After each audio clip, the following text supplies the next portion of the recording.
Paramecium లో పరపోషణ విధానం ఏ విధంగా జరుగుతుంది ఇప్పుడు మనం చూస్తున్నామండి. దీన్ని ఇంగ్లీష్ లో న్యూట్రిషన్ పారమీషియం అంటాం. It is look like a unicellular organism and slipper like animalcule అని దీని అంటారండి. అంటే ఇది చూడడానికి ఒక హవాయి చెప్పు రూపంలో ఉంటుంది. పారమీషియం అనేది ఏకకణ జీవి.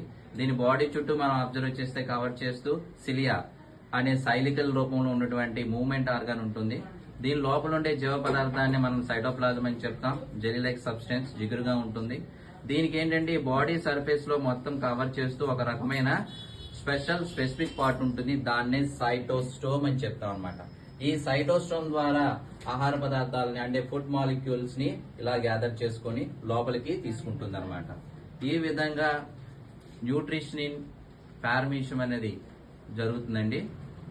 ఇది యూనిసెల్యులర్ ఆర్గనిజమ్స్ లో బెస్ట్ ఎగ్జాంపుల్ లో అమీబా, పారమీషియం ఈ రెండు కూడా చెప్పుకోవచ్చు మనం. సో ఈ ఛానల్ చూస్తున్న వాళ్ళందరూ దీన్ని సబ్స్క్రైబ్ చేస్తారని, లైక్ చేస్తారని, షేర్ చేస్తారని కోరుకుంటున్నామండి. Thank you.